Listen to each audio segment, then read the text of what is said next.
تستمعون الآن إلى برنامج قضايا إريتريا.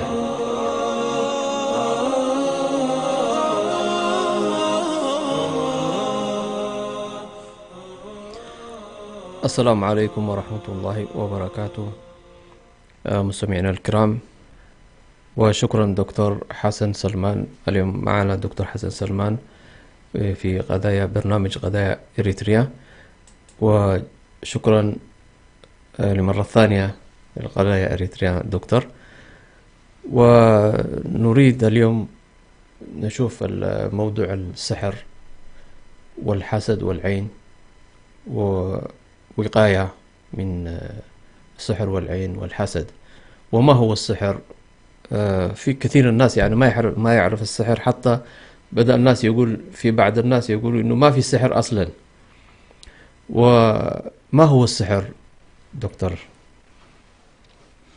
بسم الله الرحمن الرحيم، الحمد لله رب العالمين، والصلاة والسلام على رسول الله الأمين وعلى آله وصحبه أجمعين.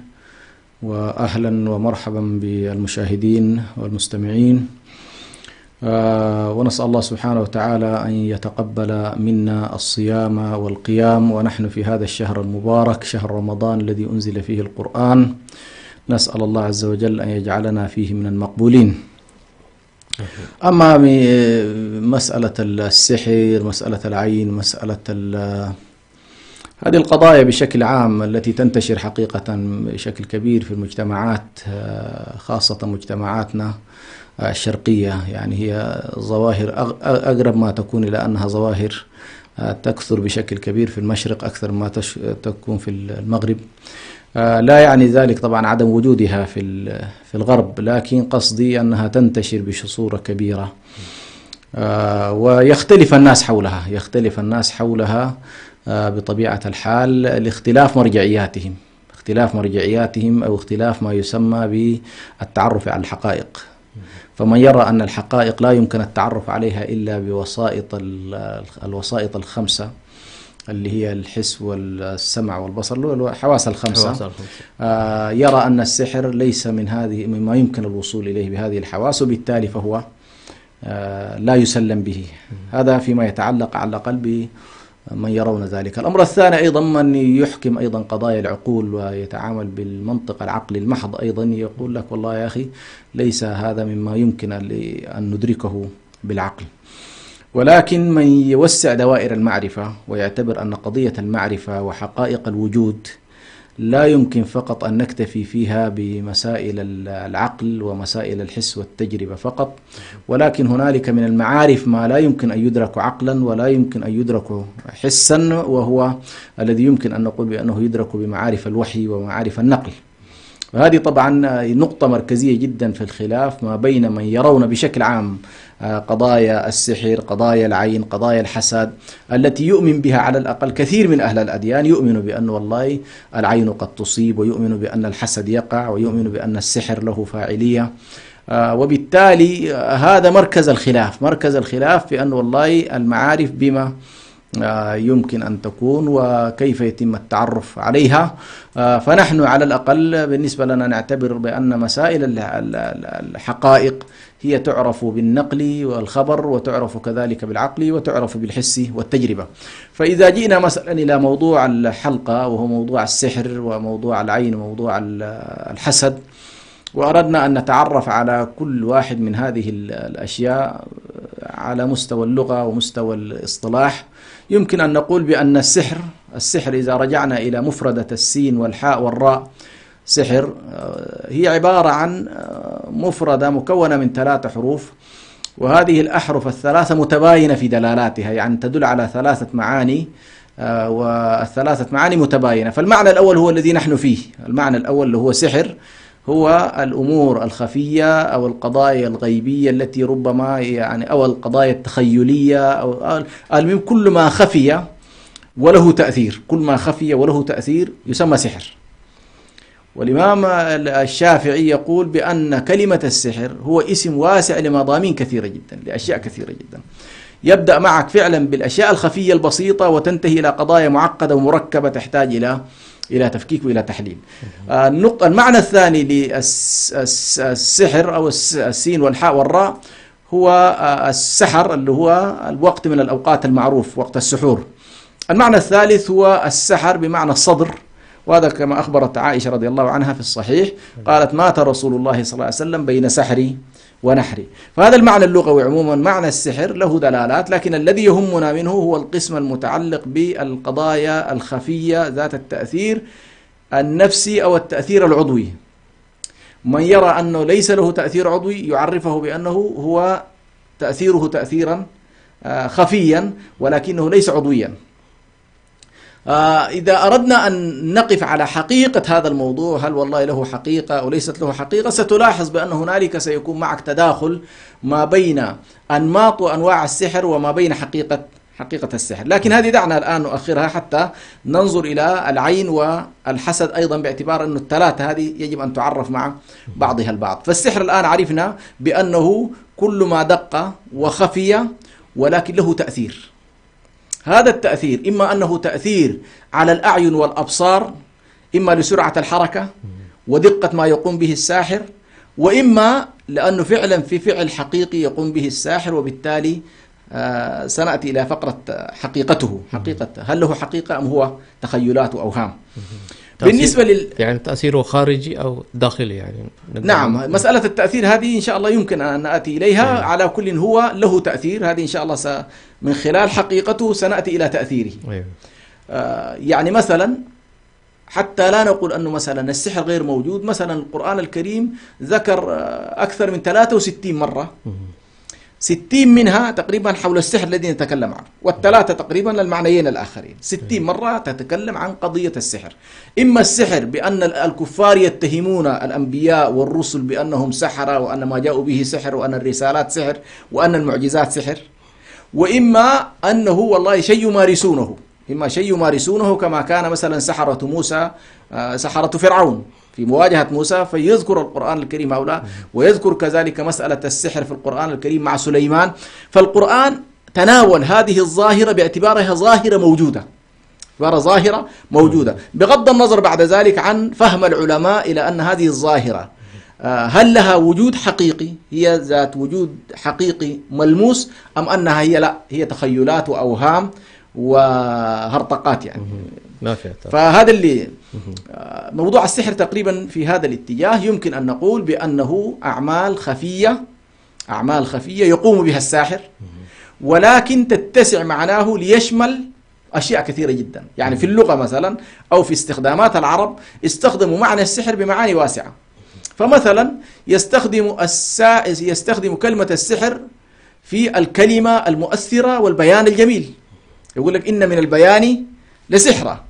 لماذا له سحر؟ لأن الكلمة القوية المؤثرة لها فعلها في النفوس، وفعلها في العقول، وفعلها في الوجدان والعواطف. فالسحر هنا بمعنى إيه؟ السحر هنا الكلمة الجميلة المؤثرة في الوجدان. معنى آخر السحر أيضا من معاني السحر هي ما يتعلق بالذين يعبدون النجوم، ويعتقدون أن النجوم لها تأثير في الكون وفي الإنسان، ويرتبطون في حركة النجوم، لهم قراءات معينة، وفقا لهذه القراءات لهم على كل فهم معين يبنون عليه مثلا مسائل السحر. فهنا السحر ليس أمرا شعريا ولا تأثيرا خفي، لا، هنا عبارة عن حالة علمية يمكن أن نقول مبنية على حركة النجوم وقراءة معينة. هذه القراءة بغض النظر صحيحة باطلة هذه نأتيها في حكمها، لكن هؤلاء هذا نوع من السحر، وهو كان يسمى سحر الكلدانيين. النوع الثالث مثلا من أنواع السحر هو سحر الجن، أو الذي له ارتباط بالجن، بمعنى أن الإنسي بطريقة من الطرق وبشروط معينة يكون له ارتباط مع عالم الجن، فارتباطه مع عالم الجن يدخله في أمور خارج عن دائرة التفكير البشري أو دائرة الفعل البشري، فيدخل في قضايا خافية تماما عن الإنسان العادي والإنسان البسيط، فيها خفاء، فيها دقة، فيها تأثير. هذا موضوع النوع الرابع هو ما يمكن أن نسميه بسحر التخيل. سحر التخيل هذا موجود، يعني سحر التخيل هو في حقيقته ليس سحرا، ولكنه عبارة عن خيالات معينة يظنها الشخص حقيقة وهي ليست حقيقة. النوع الخامس هذه كلها تبين لنا حجم سعة كلمة سحر. النوع الخامس هو كان في السابق ضعف الناس في المعارف بالخصائص المتعلقة بالمعادن والخصائص المتعلقة بالأشياء، عالم الأشياء اللي هو الكيمياء على وجه التحديد. كان الذين ما يقوم به الكيميائي عند الناس كانوا يعتبروه سحرا، لأنه يعتبر هنالك تغيير في خصائص الأشياء. مثلا الماء يجرده مثلا إلى إيه؟ هيدروجين وأكسجين. كونه والله ذرة ماء تحولت بفعل فاعل إلى هيدروجين، ذرتين هيدروجين وذرة من الأكسجين، معنى ذلك حصل تفكيك ويمكن أن يحصل تركيب. هذا النوع أيضا كان في فترة من الفترات يسمونه الناس إيه؟ يسمونه سحرا. لماذا؟ لأنه أمر غير، لكن الآن بالنسبة لنا ليس سحرا. فالشاهد أن مقولة الإمام الشافعي بأن كلمة السحر هو مفهوم واسع وفضفاض ويشمل مجموعة من المعاني، فيها الخداع، فيها التخيل، فيها سرعة الحركة. حتى القضايا الآن الإكروبات هذه كان عند السابقين سرعة الحركة والمرونة في تغيير حركة الجسد والتحرك السريع، كان أيضا يعتبر نوع من أنواع السحر. لكن بالنسبة لنا الآن كل هذا يمكن أن يحصل فيه نوع من التفكيك والتشخيص حتى نستطيع فعلا أن نتكلم عن السحر الذي له علاقة بما نحن فيه في هذه الحلقة. فالآن الغيبة والنميمة مثلا عند البعض يعتبرها لها تأثير السحر، زي تأثير الكلمة اللي هو كلمة الشعر لها إن من البيان لسحرا. فالنميمة والغيبة والكلمات الخفية وتحرك الذي يكون في عالم المخابرات الخفي، كل هذا يمكن أن يدرج في مفهوم مفهوم السحر بالمعنى الواسع. لكن نحن الآن نريد أن نتكلم في السحر الذي له صلة مباشرة بعالم الجن وعالم الشياطين. لماذا؟ هذا النوع هو الذي يغلب في ساحتنا، خاصة في عوامنا وفي كثير من الساحة اللي بالذات المسلمين يكثر فيهم هذا الموضوع.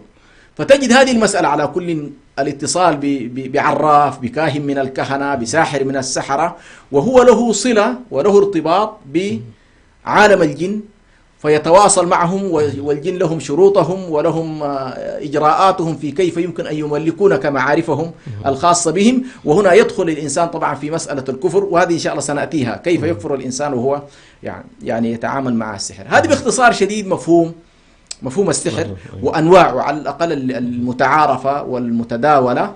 وهو بطبيعة الحال يتداخل مع بعض الأشياء الأخرى، يتداخل مع الخداع في جانب، يتداخل مع الكهانة في جانب، يتداخل كذلك مع العرافين في جانب. هذه كلها يلتقون في مكان ويختلفون في مكان. فالكاهن إذا كان هو عبارة عن الشخص الذي يخبر بالقضايا المستقبلية على سبيل التنبؤ وعلى سبيل التكهن، فإن السحر فيه هذه المساحة أيضا موجودة يعني. فهذا باختصار شديد عن موضوع السحر وأنواعه. وما هو الفرق بين السحر والحسد والعين؟ وهل هم ثلاثة يعني نفس المعنى، ولا حتى في العمل السحر والعين والحسد هل هم مرتبطين مع الأجنان والعراف والثلاثة، أو فيهم فرق؟ يعني ما هو اختلافهم؟ غالبا موضوع العين وموضوع الحسد لا يرتبط بعالم الجن، غالبا لا يرتبط بعالم الجن ولا بالسحر كمان. العين هي عبارة عن نفس شريرة تحصل اللحظة التي يتمكن فيها الإنسان من النظر إلى ما يعجبه، ينظر إلى ما يعجبه، وهنا تتحرك النفس الشريرة في داخل الإنسان الذي لا ينضبط بمقولة مثلا تبارك الله أو ما شاء الله، لا يرتبط بمفهوم ما شاء الله تبارك الله. فالعين لها علاقة بما هو مشاهد. الحسد ليس له علاقة بما هو مشاهد، هو أولا تمني زوال النعمة من الغير. حقيقة الحسد أن شخص من الأشخاص يرى نعمة دينية أو دنيوية في شخص آخر، يرى فيك مال، يرى فيك وجاهة، يرى فيك جمال، يرى فيك تصدر، يرى فيك على كل أمور من النعم التي يعني أنعم الله بها على الإنسان. فهذا الذي ضعف إيمانه وضعف يقينه وضعف إيمانه بالقضاء والقدر، يكون تفكيره في كيف تزول النعمة عن هذا الإنسان. فهو يلتقي مع العين في وجود نفس شريرة، يلتقي مع العين في وجود نفس شريرة. ولكن الحاسد لا يلزم عند حسده أن يكون صاحب عين. ولذلك القاعدة تقول بأن والله كل عائن حسود، كل عائن يعني كل شخص له عينين يمكن أن يحسد، ولكن ليس كل حاسد عائن. يعني لا يلزم أن كل واحد حاسد أن يكون له عينين. فهنالك من يحسد عن طريق مثلا السمع، تحكي له فيحسد، يرى الشيء فيحسد، يتخيل الشيء فيحسد. هذه تقريبا مسألة. النقطة الثانية، الفرق أيضا ما بين العين والحسد، أن مسألة العين يمكن أن تصيب من تحب ومن لا تحب. يعني الشخص أعجب بشيء، قد يعجب بطفله، وقد يعجب بماله، وقد يعجب بثروته، وقد يعجب بزوجته، ولكنه لا يكون ذلك مصحوبا بمقولة تبارك الله وما شاء الله. سبحان. فلما لا يكون مصحوبا بذلك، لا يجعل على الأقل عملية تبارك الله، أي أنه يبارك هذا الشيء ويدعو الله سبحانه وتعالى بالبركة على هذا الشيء، فإنه يمكن أن يصيب. وكل الثلاثة، العين والسحر والحسد، كلها تقريبا لا تصيب إلا بإذن الله سبحانه وتعالى. يعني فاعليتها هو أن الله سبحانه يأذن للعائن ويأذن للحاسد بالتأثير وللساحر بالتأثير. فهذه تقريبا الفروق على الأقل ما بين العين وما بين. فستلاحظ مثلا أن الحسد مساحته أوسع من العين، ولكن العين تأثيرها أخطر من الحسد. تأثيره أكثر. هذا كان سؤال، يعني إيش الأخطر من هذا؟ الأخطر هو العين بالنسبة للحسد لا، لكن أخطر من كلهم تقريبا موضوع السحر أخطر، باعتبار له تأثير ومادي يمكن إن شاء الله نتناوله. فالشاهد هنا أن العين ذكرت في كتاب الله تبارك وتعالى كثيرا جدا، حديث عن العين، كادوا ليصدقونك بأبصارهم. وذكر الحسد كذلك مرات كثيرة جدا، وخاصة السورة المعروفة قل أعوذ برب الفلق، قل أعوذ برب الفلق من شر ما خلق، من شر غاسق إذا وقب، من شر النفاثات في العقد، ومن شر حاسد إذا حسد. طيب نرجع بعد الفاصل إن شاء الله. مستمعين الكلام، نرجع إن شاء الله بعد الفاصل.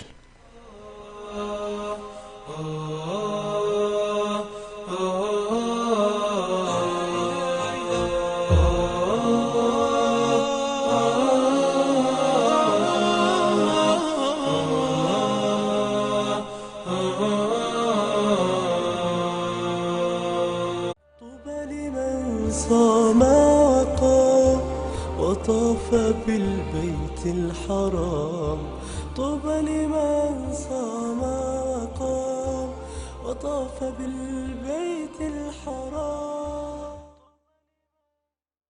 لم يكن الإعلام وليد عصر من العصور أو حضارة من الحضارات، فلا يوجد زمن من الأزمنة قديما أو حديثا إلا واحتل الإعلام مكانة فيه. ومن هنا انطلق راديو سلام مستخدما جميع الوسائل المتاحة على الأقمار الصناعية ومنصات البث على الإنترنت والتطبيقات، ليصل إلى جمهوره، ليكون وسيلة إعلامية مسموعة متخصصة في الشأن الإريتري، ويبث باللغتين العربية والتجرينية على مدار الساعة. راديو سلام يخاطب المجتمع الإريتري كافة بجميع مكوناته، ويتفاعل مع قضاياه لترسيخ الانتماء وتجديد الوعي وتحقيق السلام والريادة، ويبث على الأقمار الصناعية والمنصات الإلكترونية كافة. وكانت أهدافه تعزيز قيم السلام والإخاء والتصالح والعيش المشترك، نشر قيم الإسلام وأخلاقه وتعزيز الأعراف والأخلاق الفاضلة، ترسيخ مكانة المرأة وتفعيل دورها في المجتمع والعناية بقضايا المرأة والطفل والشباب وكبار السن، المساهمة في التنمية ومواجهة الفقر والجهل وتوطين اللغة العربية. اكتمل بث راديو سلام على المنصات التالية: على القمر الصناعي نايل سات على التردد 12687، وعلى متجر الأندرويد والأبل، وعلى الموقع الإلكتروني سلامميديا61.com، وعلى جميع وسائل التواصل الاجتماعي. راديو سلام، سلام ووئام. طوبى لمن صام وقام وطاف بالبيت الحرام، طوبى لمن صام وقام وطاف بالبيت الحرام.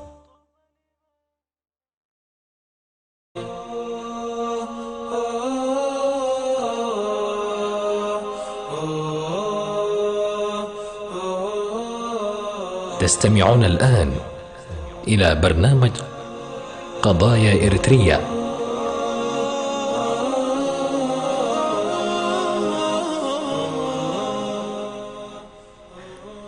السلام عليكم ورحمة الله وبركاته. مستمعينا الكرام، دكتور حسن، نحن نتكلم عن الفرق بين السحر. كنا نتكلم عن السحر والحسد والعين، الفرق، وقلنا الأخطر العين من الحسد. ولماذا أخطر؟ العين عموما تأثيرها كما قال النبي صلى الله عليه وسلم: تورد الجمل القدر وتورد الرجل القبر. يعني تأثير العين تأثير مباشر، وتصيب الإنسان بعلة أحيانا، وقد تكون أخطر من ذلك في أنه يمكن أن الإنسان أن يصاب بالوفاة. والنبي صلى الله عليه وسلم قال: العين حق. العين حق بمعنى حقيقة من الحقائق، ولو كان هنالك شيء سابق للقدر لسبقته العين. النقطة الثانية: كثير من الناس يغفل عن تأثير العين ولا يدرك على الأقل بشكل مباشر أنه مصاب بعين، ولكن بالنسبة للسحر قد يدرك أنه والله هو مثلا مصاب بسحر، ويتعرف الناس على التغيرات بشكل مباشر. لكن العين أحيانا تعمل عملها وبشكل خفي ولفترة طويلة. أيضا الحسد أحيانا يكون تأثيره بسيطا، وهو فقط لا يعني يحرق صاحبه أكثر مما يؤذي الآخر.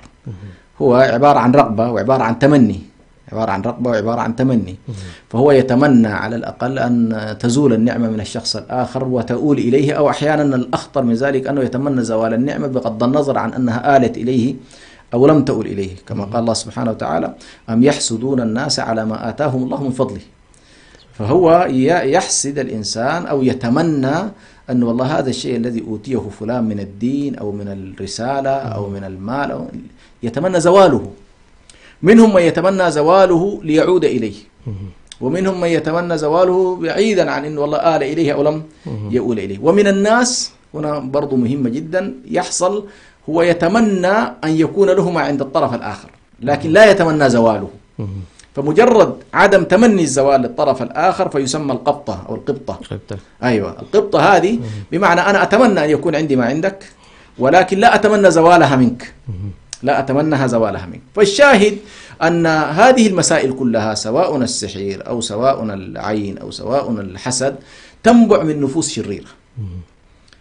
والإشكالية في أن الذين لا يؤمنون إلا بالجانب المادي، الماديات المحضة، هنا لا يدركون شرور النفوس وخطر النفوس وأبعاد النفوس الشريرة وما تفعله. هو أحيانا مثلا هذا الحاسد قد يترجم فعله هذا إلى فعل مادي مباشر، فيذهب إلى محاولة مثلا إنهاء ما عند هذا المحسود. عندك مال، يسعى جاهدا أن يخرب عليك المال. عندك مثلا أطفال ناجحين غيرها، مثلا يسعى جاهدا لأن والله تزول، فيباشر شيئا عمليا. فالقضية ليست فقط قضية نفسية فقط، ولكن يترتب عليها هذه النفوس الشريرة، النفوس الحاقدة، النفوس الحسودة، التي جاءت الشريعة حقيقة في أكبر بعد من أبعادها، وهو بعد التزكية. هو أن كيف الإنسان يتطهر من كل رواسب النفس وإشكالاتها الداخلية، وكيف كذلك يتحرر من كل أوهام العقول التي يمكن أن تصيب الإنسان. فنحن الآن في معادلة خطيرة جدا، وهو أن البعض يتساهل في الأمر لأنه لا يراه أمرا ماديا. فكما أنه مثلا يقول لك والله لا يوجد شيطان، لأنه لا يلمس شيئا اسمه شيطان ويراه بعينه، والله عز وجل يقول لنا إنه يراكم هو وقبيله من حيث لا ترونه. فبالنسبة لمن يؤمن بالوحي ويؤمن بالرسالة ويؤمن بالنقل، وأنه تتسع معرفته وتتسع مفهوم المعرفة عنده، هنا سنلاحظ بأنه يقول بأشياء لا يقول بها صاحب الحالة المادية المحضة. صاحب الحالة المادية المحضة يقول لك لا أؤمن بسحر، لا أؤمن بشيطان، لا أؤمن بإبليس، لا أؤمن بجنة، لا أؤمن بنار، لأنه كل ما ليس يعني موجودا وملموسا بالنسبة له فهو خارج دائرة المعارف وخارج دائرة الإيمان والتصديق بطبيعة الحال. وهنا يأتي قضية الاختلاف حقيقة وخطورة التعامل. فالذي مثلا يصاب بسحر هو لا يؤمن أصلا بأنه والله هذا السحر موجود، لن يلجأ إلى الطرق الشرعية لمعالجته. والذي يصاب بالعين وهو ليس ممن يؤمن بأن العين حق وأنها يمكن أن تصيب الإنسان، إذا قدر الله لها ذلك، فإنه لن يسعى إلى المعالجة بالطرق الشرعية التي حددتها الشريعة للمعالجة من العين مثلا. فهنا تكمن على كل مسألة الخطر في أن العين كما ذكرت إذا لم يكن الإنسان ابتداء مهيئ نفسه لأن والله يؤمن بها، فإنها قد لا يسعى لمعالجتها، وبالتالي تعمل فيه عمله كما أخبر النبي صلى الله عليه وسلم. هل نقدر نقول مثلا العين إذا أصابه الشخص العين، هل دخل عنده يعني مثلا شيطان أو جني؟ الغالب أنها لها علاقة بالنفس الشريرة فقط، الغالب أنها لها، لكن أحيانا النفس الشريرة نفسها هل لها ارتباط بعالم شيطاني؟ ما الحالة الشيطانية نفسها حالة متلبسة الإنسان، إن الشيطان يجري من ابن آدم مجرى الدم. فالله سبحانه وتعالى جعل لك نزغة الملك وجعل لك كذلك أو لمة الملك وجعل لك نزغة الشيطان. فلمة الملك دائما تدلك على الخير، ونزغة الشيطان تحضك على الشر.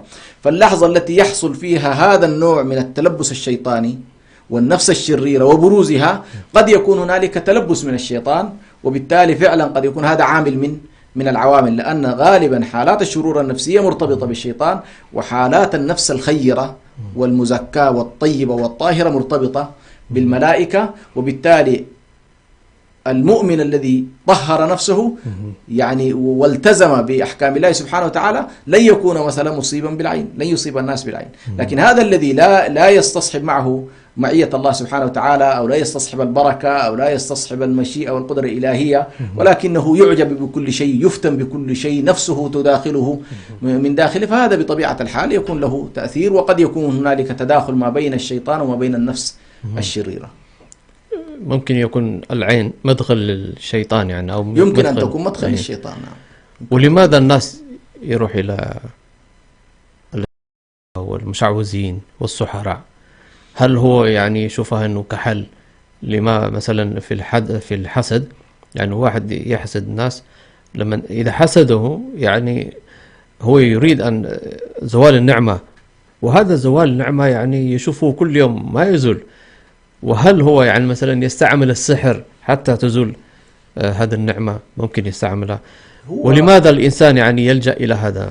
هو في نهاية المطاف هذه كلها اللجوء إلى الحسد، اللجوء إلى السحر، هذا على وجه التحديد العامل الأساسي في ضعف الإيمان وضعف الثقة بالله سبحانه وتعالى، وضعف الإيمان بقضاء الله وأقداره، وضعف الإنسان بالإيمان باليوم الآخر، وضعف الإنسان بإيمانه بالله الذي يعني يفعل كل شيء في هذا الوجود بأمره سبحانه وتعالى.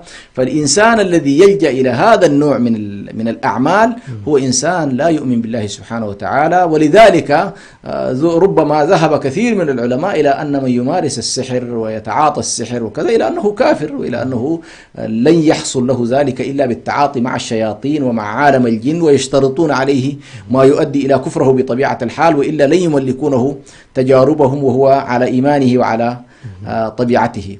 فهنا نلاحظ أن الذي يدفع الناس ابتداء ضعف اليقين بالله، وضعف اليقين بقضائه، عدم الرضا بما كتب الله سبحانه وتعالى، وبالتالي قد تنشأ الحسد ثم يعقبها السحر مثلا.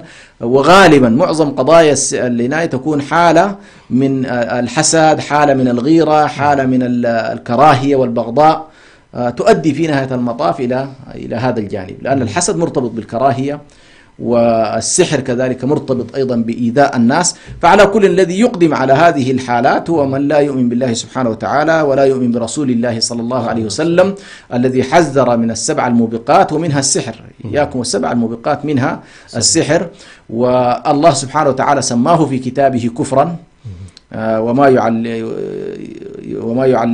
يعلمان من أحد حتى يقولا إنما نحن فتنة فلا تكفر.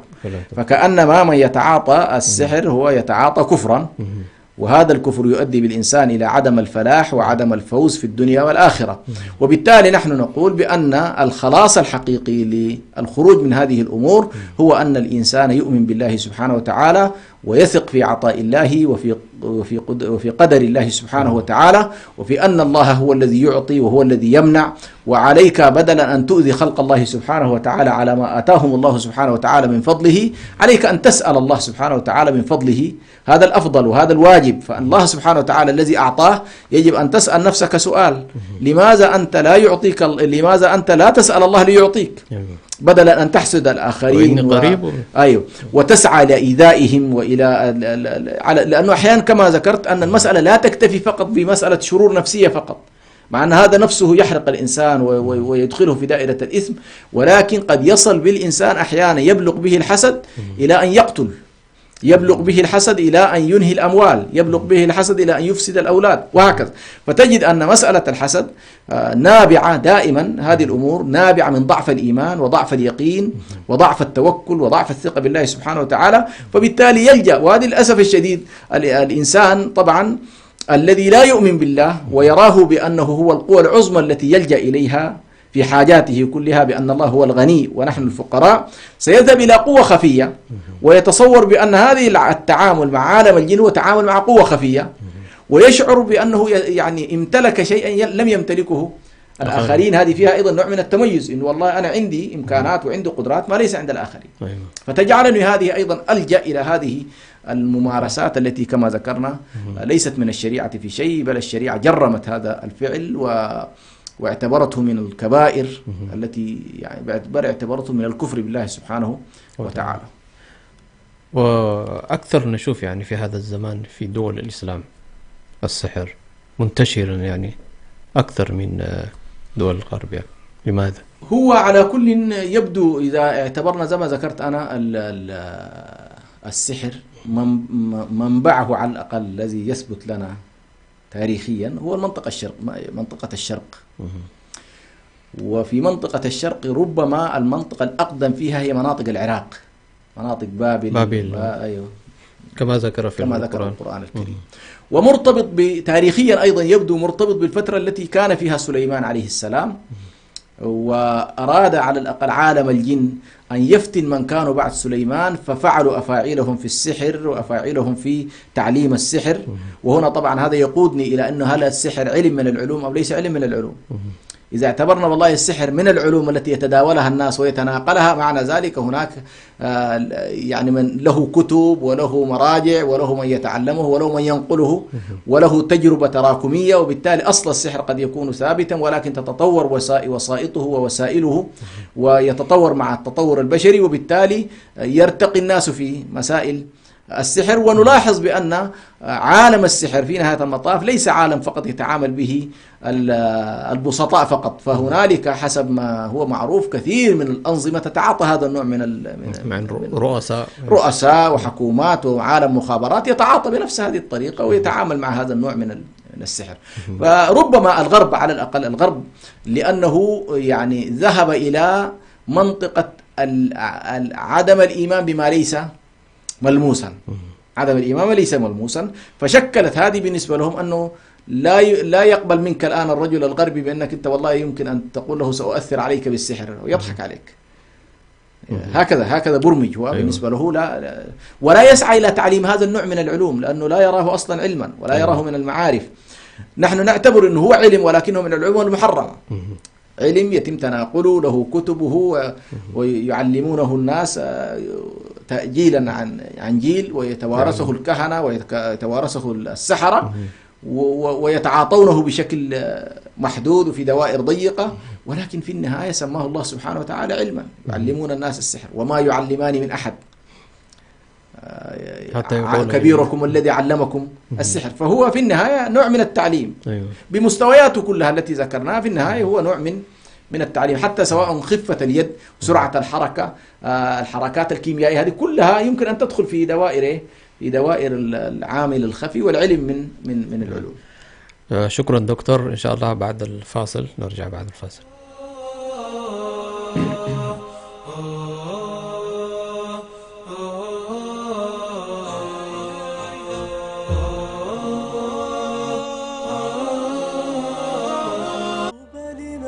صام وقام وطاف بالبيت الحرام، طوبى لمن صام وقام. وطاف بالبيت الحرام. لم يكن الإعلام وليد عصر من العصور أو حضارة من الحضارات، فلا يوجد زمن من الأزمنة قديما أو حديثا إلا واحتل الإعلام مكانة فيه. ومن هنا انطلق راديو سلام مستخدما جميع الوسائل المتاحة على الأقمار الصناعية ومنصات البث على الإنترنت والتطبيقات ليصل إلى جمهوره، ليكون وسيلة إعلامية مسموعة متخصصة في الشأن الإريتري، ويبث باللغتين العربية والتجرينية على مدار الساعة. راديو سلام يخاطب المجتمع الإريتري كافة بجميع مكوناته، ويتفاعل مع قضاياه لترسيخ الانتماء وتجديد الوعي وتحقيق السلام والريادة، ويبث على الأقمار الصناعية والمنصات الإلكترونية كافة، وكانت أهدافه تعزيز قيم السلام والإخاء والتصالح والعيش المشترك، نشر قيم الإسلام وأخلاقه وتعزيز الأعراف والأخلاق الفاضلة، ترسيخ مكانة المرأة وتفعيل دورها في المجتمع والعناية بقضايا المرأة والطفل والشباب وكبار السن، المساهمة في التنمية ومواجهة الفقر والجهل وتوطين اللغة العربية.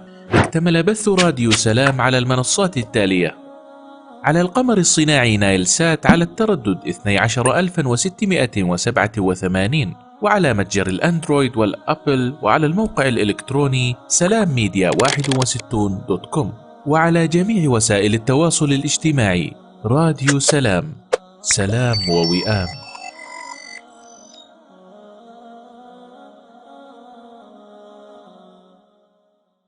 طوبى لمن صام وقام وطاف بالبيت الحرام. طوبى لمن صام وقام وطاف بالبيت الحرام.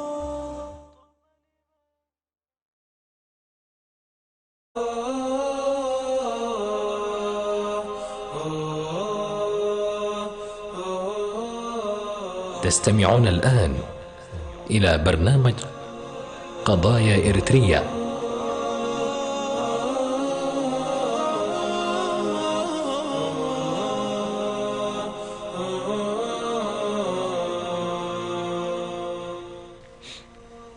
السلام عليكم ورحمة الله وبركاته.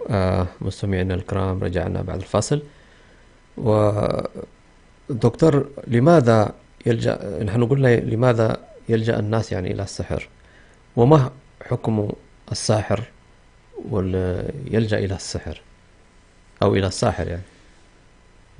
أول دعنا أن نؤكد أن كل العلماء بغض النظر عن جزاؤه في الدنيا ماذا يرون فيه، كلهم تقريبا العلماء متفقين على أن تعاطي السحر محرم بإجماع. يعني كلهم يرون أن هذا مما يؤدي إلى خلل في دين الله سبحانه وتعالى، خلل في الأديان وخلل في العقول، يؤدي إلى خلل في الأمرين. خلل في الدين أن الإنسان يتعاطى أمورا محرمة ما أمر الله سبحانه وتعالى بل نهى عنها وحرمها، وبالتالي من يتعاطى السحر فهو يتعاطى أمرا محرم. فالذي يفعل السحر فعله محرم، والذي يذهب إلى الساحر فعله محرم. يعني كليهما تقريبا فعله محرم. الساحر فعله محرم، والذي يذهب إلى الساحر أيضا فعله محرم، يخرج من الملة. هذه الآن على خلاف. منهم من جمهور العلماء يرون أن متعاطي السحر كافر ويخرج من الملة ومخلد في النار. الذي يتعاطى السحر كافر ومخلد في نار الله سبحانه وتعالى، وحكمه في الدنيا القتل. حكمه في الدنيا ده جمهور العلماء وجمهور الصحابة رضوان الله عليهم، عمر وعثمان ومجموعة كبيرة جدا من صحابة النبي صلى الله عليه وسلم كانوا يرون أن الساحر كافر ويقتل.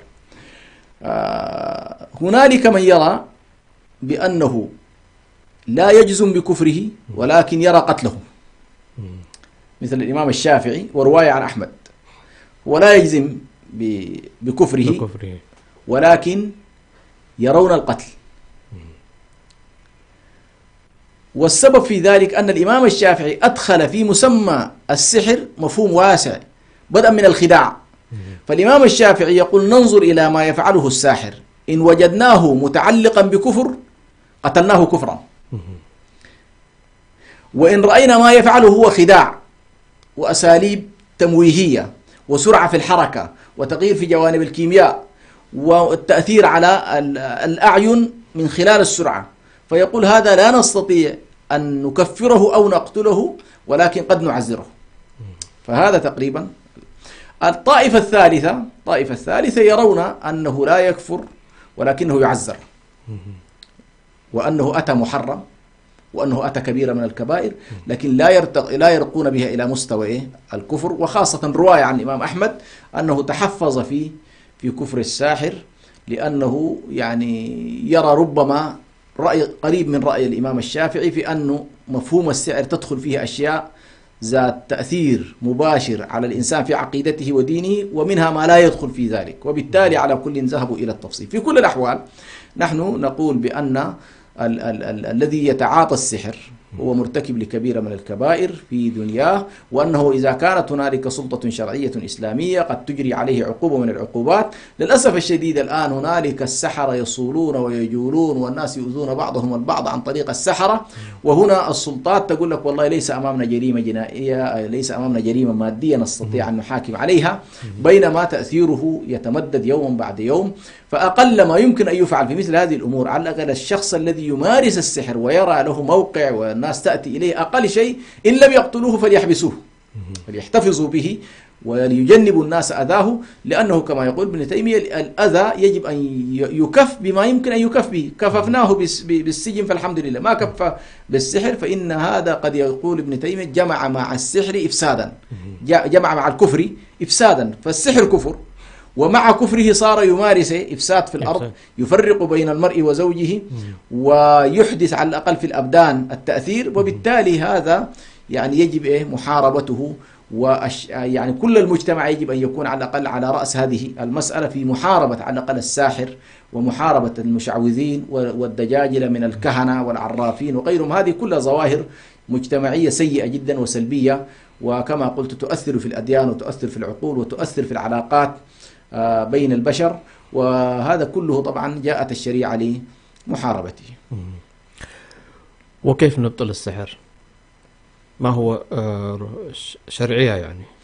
أكبر مبطل للسحر هو آيات الله سبحانه وتعالى. إنما جئتم به السحر إن الله سيبطله. وجعل الله سبحانه وتعالى معجزات الأنبياء مما يبطل السحر. لكن قد يقول لنا قائل والله يا أخي أنا لست رسول ولست نبي وليس معي عصا موسى، والسحر يجري الآن في الساحة وأنا ما عندي ما. نقول له تقوم آيات الكتاب مقام بينات وآيات الأنبياء السابقين. إذا كان موسى عليه السلام أوتي بينة العصا، وكانت هذه العصا مبطلة لسحر السحرة، فإن بينات النبي صلى الله عليه وسلم والآيات القرآنية فإنها مبطلة للسحر. أعظم شيء يمكن أن يبطل به السحر هو تلاوة كتاب الله سبحانه وتعالى. أعظم شيء يمكن أن يبطل به السحر سورة البقرة مثلا، تلاوة سورة البقرة باستمرار، إما في البيت وإما الإنسان يسمعها باستمرار، فإنه كما قال النبي صلى الله عليه وسلم لا تطيقها البطرة. وفي سورة البقرة عندنا 3 مستويات، عندنا مستوى آية الكرسي، وعندنا 3 محطات يمكن الإنسان يمر بها: آية الكرسي، أواخر سورة البقرة كاملة، وكلها سبحان الله يخبر النبي صلى الله عليه وسلم عن فوائدها. من قرأ آية الكرسي لا يقربه شيطان، من قرأ آية الكرسي، من قرأ أواخر سورة البقرة كفي ليلته، من قرأ سورة البقرة لا تطيقها البطرة، وهكذا. فأهم شيء هو أن الإنسان يستعصم بكتاب الله سبحانه وتعالى، وقبلها يدرك بأن هذا الإنسان عليه أن يعلق قلبه بالله سبحانه وتعالى، وأن ما أصابه لم يكن ليخطئه، وأن ما أخطأه لم يكن ليصيبه، وما كان لشيء من الناس أن يؤذيه أو يصيبه إلا بأمر قد كتبه الله سبحانه وتعالى. فأعظم قضية هي أولا التوكل على الله سبحانه وتعالى والاحتماء به واللجوء إليه سبحانه وتعالى في الملمات. الأمر الثاني تلاوة كتاب الله سبحانه وتعالى والاستمرار في هذه التلاوة. النقطة الثالثة التحصن، أذكار الصباح وأذكار المساء، الرقية، الأذكار بشكل عام، التحصن يمكن أن نسميه بالتحصن على الأقل حماية قبل أن يصاب الإنسان بالسحر. عليه على الأقل أن يكون مثلا في صباحه ومسائه يلازم على أذكار الصباح وأذكار المساء، وكذلك الملازمة في الصلوات مما يحمي الإنسان. فأنا حقيقة لما وقفت على كتاب الله سبحانه وتعالى في موضوع التعاويذ والرقى في كتاب تصل إلى 400 آية يعني لاحظ الاستعاذة بالشيطان، من الشيطان، الاستعاذة من شر الإنس، شر السحرة، هذا كله تجد أنه هذا الكم الكبير من الآيات، بمعنى أن هذه الشرور النفسية، هذه الشرور الشيطانية، هذه الشرور الجنية لا يمكن أن تحتمي منها إلا بالله سبحانه وتعالى. عشان كده الإنسان أول ما يفتح حتى كتاب الله، لأنه أعظم شيء يتلى وأعظم شيء يمكن أن يستهدف فيه الإنسان، يستهدي الإنسان بالله ويستعيذ من الشيطان. أعوذ بالله السميع العليم من الشيطان الرجيم. وإذا قرأت القرآن فاستعذ بالله. لاحظ لأنه هو هنا أعظم نعمة هي نعمة القرآن، وهو يستهدفك في هذه النعمة. فجعل الله سبحانه وتعالى هذا الإنسان يستعصم وهو يتلو كتاب الله، يستعصم بالله من الشيطان ويستعيذ بالله من الشيطان الرجيم. أيضا من الأشياء التي تبطل السحر ومفعول السحر، ويبطل كذلك موضوع الحسد وموضوع العين، الرقية الشرعية. الرقية الشرعية التي على الأقل تكون من شخص موثوق مأمون ومعروف على الأقل بدينه، ولا يستخدم ألفاظ غير شرعية ولا يستخدم أمور غير شرعية، ولكنه يلتزم مثلا بالقراءة. وطبعا هنا حقيقة في مشكلات كبيرة جدا تواجهنا في قضايا الرقية يعني هذه إذا ربنا سبحانه وتعالى كتب فيها مناقشات، يمكن إن شاء الله في أجواء أخرى نناقشها، وهو كيف أن الذين على الأقل اتجهوا إلى هذا الباب صار بالنسبة لهم باب مدخل لمسألة الاقتناء والتجارة، وهل هذه فعلا تقصد أم لا تقصد؟ هذه كلها قضايا حقيقة إشكالية كبيرة، لكن نحن نوجه الناس على الأقل أن يرقوا أنفسهم وأن يستمعوا إلى القرآن وأن يتحصنوا ويحصنوا أطفالهم وأن يكونوا محافظين على صلواتهم. وهذا كله إن شاء الله. ما أيضا من الأشياء المفيدة في موضوع السحر إذا استطاع الإنسان أن يتعرف عليه. يعني بعض الناس مثلا يجد السحر، يعني أنا مرة واحدة من الأخوات وجدت مثلا السحر خلف دولابها، خلف دولابها طبلة وخيوط وشعر، وسبحان الله وقتها هي كانت طلقت من زوجها بسبب أن وقع بينهم خلاف. فتواصلت معي كيف ماذا أفعل بهذا، فسبحان الله دللتها على كيف يمكن أن تبطل هذا السحر. قلت لها تأتي بماء وتأتي بكل هذه العقد وهذا الشعر وتضعينه في الماء، ثم تتلين بعض الآيات، قل هو الله أحد، قل أعوذ برب الفلق، قل أعوذ برب الناس، آية سورة الفاتحة، بعض من القرآن الكريم، ثم تحاول أن تبطله أي تذيب تأثير هذا السحر الذي حصل، وتدفنه في مكان أيضا بعيد عن مواطئ الناس، تضعه فيما يعني ممكن تحفر له حفرة وتضعه فيتم الابتلاء. سبحان الله بمجرد أن فعلت هذا الفعل بعد أيام إذا بها تنشرح حالتها لزوجها وترجع إليه، واليوم بفضل الله سبحانه وتعالى تعيش الآن هي مع زوجها، ونسأل الله سبحانه وتعالى يديم بينهم المحبة والخير يعني. فالشاهد أن هذا أيضا وسيلة، إذا استطعت أن تتعرف على مكان السحر ومواطن السحر أيضا يمكن إبطاله عن طريق فك السحر، ويعرفه على الأقل من يتعامل، يعني كيف تفك العقد. وهذه طبعا حدثت حتى للنبي عليه الصلاة والسلام، يعني من اليهود عليهم لعنة الله المتتاليات، وكان أن جاءه جبريل عليه السلام وتلا عليه الآيات طبعا المعوذات وغيرها كما جاء في الصحيح. فالشاهد أن السحر إمكانية إبطاله ممكنة، وإمكانية التحصن منه كذلك ممكنة، والتحرز منه كذلك ممكنة، مع الثقة بالله سبحانه وتعالى، وتربية المجتمع كذلك على توحيد الله سبحانه وتعالى وعلى الإيمان الصحيح، وعلى أيضا إزالة الأحقاد وإزالة الضغائن وتزكية النفوس. يعني من طابت نفسه لا يمكن أن يقدم طبعا على هذه الأمور التي هي أعوذ بالله يعني. كيف كم أنواع السحر؟ يعني السحر لما نقول السحر يعني كثير، تفريق المرأة مع زوجه يعني أبرزها ربما سحر التفريق.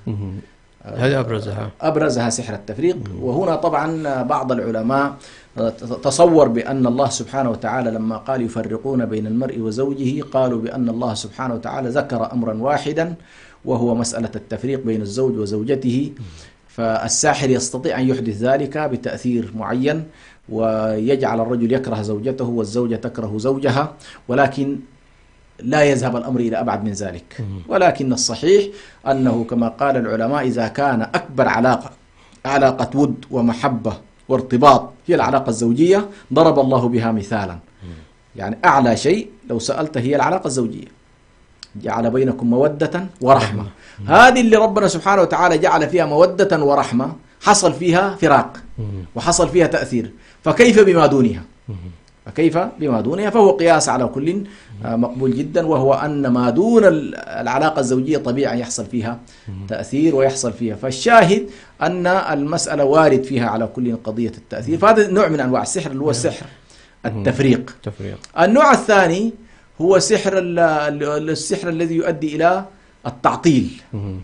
سحر التعطيل. سحر التعطيل قد يكون يعطل الرجل تماما في قدرته مثلا الجنسية، وهذا غالبا يحصل في أيام الزواج، ويكون هنالك منافسات في أو قبل الزواج مثلا، أو قبل الزواج يعني يصاب الشخص ويحصل له تعطيل فيدخل على زوجته ولا يتحرك، فإذا ذهب منها يجد نفسه ما شاء الله رجل وكل شيء. فهنا يسمى سحر التعطيل، وهذا أيضا نوع من أنواع السحر. وفي نوع آخر من سحر التعطيل وهو تعطيل الإنسان عن الحركة وعن الخدمة وعن العمل. هذا أيضا من أيضا يدخل في قضايا سحر التعطيل أيضا قضايا التجارة مثلا. يمكن أن يكون هنالك مثلا هذا الجانب أيضا موجود، والمدرسة والدراسة كلها يعني سحر التعطيل يمكن أن يدخل في حياة الإنسان كلها، يدخل في التعليم، يدخل في العمل، يدخل في الحياة الزوجية، العلاقات الزوجية. فسحر التعطيل يمكن أن يدخل في أشياء كثيرة جدا. هنالك النوع الثالث هو سحر التخييل. سحر التخييل، وهذا أيضا يؤثر على الأعين، قد يكون تأثير حقيقي وقد يكون بسرعة الحركة. على كل هو إذا اعتبرنا بأنه تأثير حقيقي، لأن هذا النوع هو الذي أثر حتى في موسى عليه السلام، فأوجس خيفة موسى قلنا لا تخف، بغض النظر عن ما الذي خاف منه موسى في تلك اللحظة، لكن هذا النوع أيضا مؤثر وله فاعلية وله تأثير. والله سبحانه وتعالى وصف ذلك بقوله وجاءوا بسحر عظيم. جاءوا بسحر عظيم. ما كان الله سبحانه وتعالى ليصف ذلك بأنه سحر عظيم إلا إذا كان له تأثير. فالشاهد نحن نقول بأن العين والسحر والحسد كلها لها تأثيرها، ولكن نحن إيمانيا علينا أن نواجه ذلك، وأننا أمام أعداء، هؤلاء الأعداء جزء منهم ظاهر وجزء منهم خفي، وعلينا أن نتوكل على الله سبحانه وتعالى وأن نستعين به في قضاء حوائجنا كلها. وكما قال النبي صلى الله عليه وسلم استعينوا على إنجاح حوائجكم بالكتمان فإن كل ذي نعمة محسود. برضو أحيانا وإن كان الحديث فيه مقال، لكن قد يكون هذا أيضا من الأشياء التي تساعد في معالجة إن شاء الله هذه الظواهر. وجزاكم الله خير. بارك الله فيك دكتور. إن شاء الله المستقبل ممكن برنامج جاي ممكن ندخل في التفاصيل أنواع السحر إن شاء الله يعني. الله يسلمك. رمضان مبارك. الله يبارك فيك. بارك الله فيك. شكرا، جزاكم الله خيرا. مستمعينا الكرام إن شاء الله يعني كده انتهينا القضايا إريتريا، وشكرا لكم. السلام عليكم ورحمة الله وبركاته.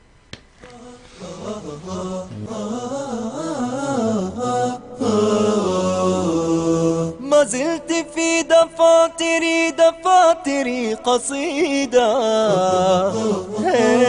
وفي ظلال أعيني كشمعة جديدة. ما زلت في دفاتري قصيدة، وفي ظلال أعيني كشمعة جديدة. وفي ظلال أعيني كشمعة جديدة. ما زلت مثل وردة الربيع وحيدة. إريتريا يا جارة البحر ويا منارة الجنوب. إريتريا يا درة البحر ويا منارة الجنوب. من أجل عينيك الحزينتين، من أجل عينيك الجميلتين، يأتي زحفنا من أقدس الدروب، من أقدس الدروب.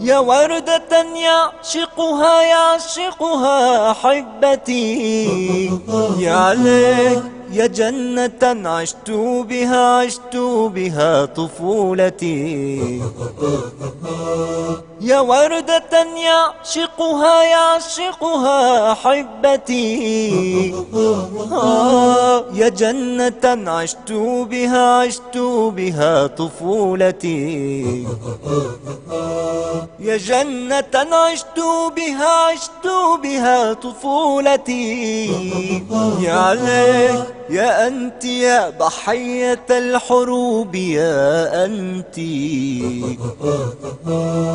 إريتريا يا جارة البحر ويا منارة الجنوب، إريتريا يا درة البحر ويا منارة الجنوب، من أجل عينيك الحزينتين، من أجل عينيك الجميلتين، يأتي زحفنا من أقدس الدروب، من أقدس الدروب، إريتريا.